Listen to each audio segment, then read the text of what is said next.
Welcome back to Bombastic Nation and Ting. Back with another vibe for you know what I mean? This one is called Eight Extinct Human Species. I never really think of humans having different species of human. Now you know it's there because you've heard of Neanderthals and and all these this other group. However, they're saying there's eight extinct human species, guys. I would love. I wonder if there's any other different type of species living, like hidden out in the jungle somewhere. We keep going in there and finding stuff. Maybe we might find a species that we think is extinct.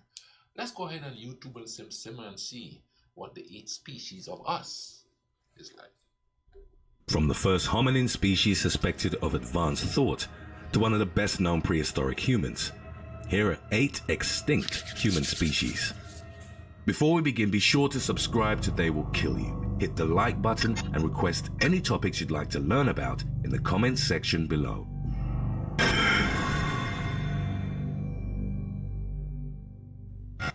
Number 8.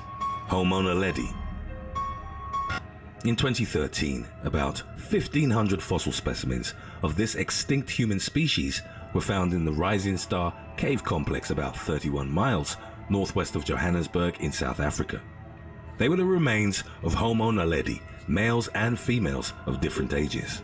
The fossils were subsequently dated to about 250,000 years ago, placing them in the same time frame as the emergence of anatomically modern humans. Homo naledi shared some features with other members of the Homo genus, including cheek teeth and similar jaws and feet. Yet other physical features such as the femur, pelvis, or the size of the brain were more similar to those of Australopithecus, a hominin species that went extinct roughly 2 million years ago. Wow. Nevertheless, discovering such a large collection of remains deep inside the cave system challenged some previous beliefs about human evolution. It might be possible that ritualistic thought emerged earlier than the assumed period of 50,000 years ago. We don't know. Ritual, in this instance, has no religious implications and is defined as an intentional and repeated practice. The manner in which the bodies were disposed of indicates that Homo naledi was capable of this behavior. Number 7. Homo floresiensis. The remains of this hominin species were found on an Indonesian island called Flores. The hominin order includes creatures that are closer to humans than chimpanzees or earlier creatures, such as Australopithecus. The find on Flores Island consisted of partial skeletons from 9 individuals, including a complete skull. Based on the shape of the skull, the remains were included in the Homo genus. However, the origins of Homo floresiensis remain a mystery and the subject of an ongoing debate. Wow. Some evidence suggests it descended from modern humans, and other evidence indicates that it evolved from a different species in the Homo genus. Genetics, certain physical attributes, as well as the time frame of their existence, seemingly support the latter. However, there were also stone tools found with the skeletal remains that bore a striking resemblance to those used by Homo sapiens. Researchers were astounded by how long Homo floresiensis managed to survive on the island, as the fossils were dated 190,000 to 50,000 years ago. Before we move on, answer this question.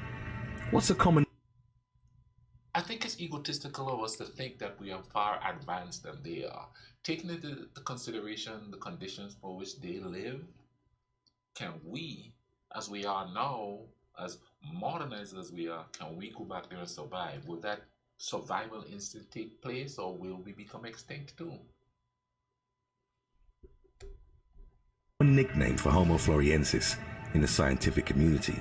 Is it A, the Hobbit, B, the Giant, C, the Islander, D, the missing link? Let us know what you think in the comments section below, and stay tuned to find out the right answer. Number 6. Homo rudolfensis. The oldest Homo rudolfensis remains, which are dated to about 2.4 million years ago, represent the oldest fossil evidence of the border between Homo and Australopithecus. It basically reflects the link between archaic humans, such as Neanderthals and Denisovans, and their more primitive ancestors. Homo rudolfensis is only known from a handful of fossils found in Africa, so it's hard to classify them as a species.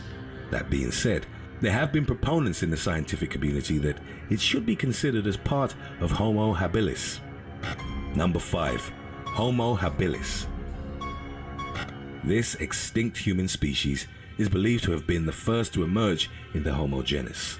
In 1964, the name Homo habilis was proposed, which means handyman. It's believed that this archaic human was the first to use flaked stone tools. They were more advanced than any of the tools previously used and were mainly applied for skinning and butchering animals. Homo habilis was short, on average 4 foot 3 inches, and its arms were disproportionately longer when compared to modern humans. His brain size was between 34 and 42 cubic inches, about 50% larger than that of its more ape-like predecessors. Although more advanced, Homo habilis was not the master hunter that its descendants would prove to be. It was frequently preyed on by a saber-toothed cat called Dinophelis, which was about the size of a present-day jaguar. Number 4. Homo erectus. Homo erectus is regarded as a possible direct ancestor of Homo sapiens. Its earliest fossil evidence, which was discovered at a site in Dmanisi, Georgia, dates to about 1.8 million years ago. It had the greatest longevity of any extinct homini species, as it existed by some estimates for almost 2 million years. Wow. By comparison, Homo sapiens have been around for roughly 250,000 years. Oh, wow. Homo erectus, or We the young. upright man, marked an important transition in posture to bipedalism. From an evolutionary perspective, it separated from its ancestors in East Africa about 3 million years ago. Homo erectus had a greater brain capacity than Homo habilis, and it stood at an average of 5 foot 10. You're getting They were taller. very slender with long arms and legs. Aside from posture, another remarkable milestone achieved by Homo erectus was controlling fire. There's archaeological evidence that indicates they cooked their food. They also exhibited a form of religious behavior and were most likely the first hominins to live in a hunter-gatherer society. Number 3. Homo heidelbergensis. Homo heidelbergensis is an extinct archaic human named after Heidelberg, Germany, the town where the first fossils were discovered. A mandible was found in 1907. It was subsequently determined that its skull sheared features both with Homo erectus and Homo sapiens, leading many to believe it to be an intermediate species. Based on the archaeological evidence from Africa and Europe, Homo heidelbergensis was responsible for a number of firsts with humans. They were right-handed, which is typically associated Wait with a the minute development here. of I wanna go language back in up here. hominins. What does it say? The fact I'm that sorry. this was responsible for a Africa number to of firsts Europe. with humans. That's what I thought They it were said. right-handed, which is typically associated with the development of language in hominins. The fact that they didn't have air sacs is believed to have been an important trait for the evolution of vocal language. Homo heidelbergensis had a larger build, which enabled it to adapt to cooler temperatures. It created spears and other tools out of wood, and was also the first branch of the Homo genus to build permanent shelters. It's sometimes referred to as the last common ancestor of modern humans and Neanderthals. Number 2. Homo denisova. A DNA analysis of Denisovans indicates that they were genetically different from both Neanderthals and modern humans. Not much is known about their anatomy, as the only remains discovered so far are a toe bone, a finger bone, and 2 teeth. It's believed that they were extremely robust, perhaps similar to Neanderthals in build, and that, like them, they interbred with Homo sapiens. This was discovered through a DNA analysis of the toe bone. It's possible that Denisovans, Neanderthals, and related hybrids dwelt in the Denisova cave in Siberia for thousands of years. However, it isn't clear if they ever cohabited. So, what's a common nickname for Homo floresiensis? If you guessed A, the Hobbit, then you're right. Homo floresiensis was very short and only stood about 3 foot 6 inches. This was a considerable difference, even when compared to some pygmy modern human populations. It's one of the reasons why it was proposed as a species distinct from Homo sapiens. Homo floresiensis became widely known as the Hobbit in the scientific community. There were even some legal issues concerning a New Zealand professor trying to use the name in a public lecture and the Tolkien Foundation.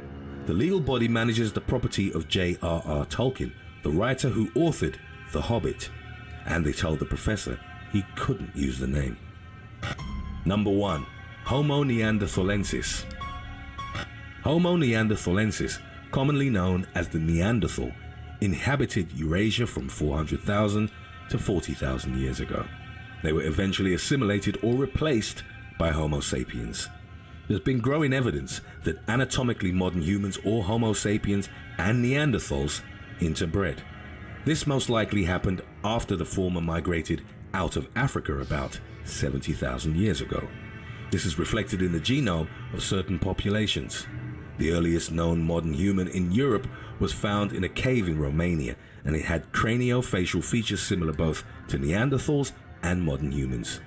Because Neanderthals lived in a land abundant in limestone caves, they became colloquially known as cavemen. They had shorter legs, bigger bodies, and were typically stockier than modern humans. This was most likely an adaptation for surviving the colder climate. They were comparable in height, but much stronger than modern humans. They also had a lower jaw, large orbital and nasal openings, large low-vaulted skulls, and prominent arched brow ridges. Evidence suggests they owned a similar speech range to that of modern humans, although the patterns for communication are unknown. Neanderthals created stone tools, both for hunting and for domestic uses. They decorated caves and objects with designs, natural pigments, as well as feathers or shells. The discovery of a flute-like instrument at a site in Slovenia may suggest that they also made music, although this has been contested. It's also believed that they took care of the injured members of their social group and buried their dead. The discovery of numerous fossils and the completion of its nuclear genetic sequence make the Neanderthal the best-known archaic human so far. Thanks for watching. Do you know other extinct human species? Tell us about them in the comment section below. That was totally interesting. So here is the thing. Here's a question. Think about this. Were there, well, now they call it a race, different races. Was there speciesism, I guess, if they lived at the same time? And how much did we learn from each other to become what we are today? You know what I mean? The correlation and all of that of existence, and if there is, because I guess there would be, culture and things like that. How much did we learn from them? How come we became the dominant species after a while? Is it because we are able to adapt faster, better, or because we were able to build things and create where we live today? And now there's a lot of migration that they talk about from Africa to Europe, and they kind of center on the European side of the, quote for lack of a better word, evolution of things. I wonder how it happened in Africa, because in Africa we start looking like Homo sapiens there too.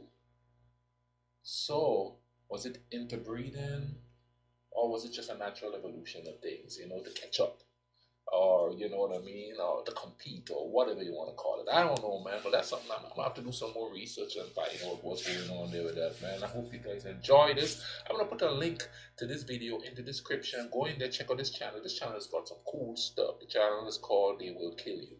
Check it out. Also, click on that there, man. Don't just talk. There's all kinds of stuff to watch on this channel. So, you know, click on that video there, and it'll take you to another one of my videos. And then you just keep watching. Do the thing, will you? Anyway, like I said, thank you for watching the thing, you know what I mean? And cool runnings, man.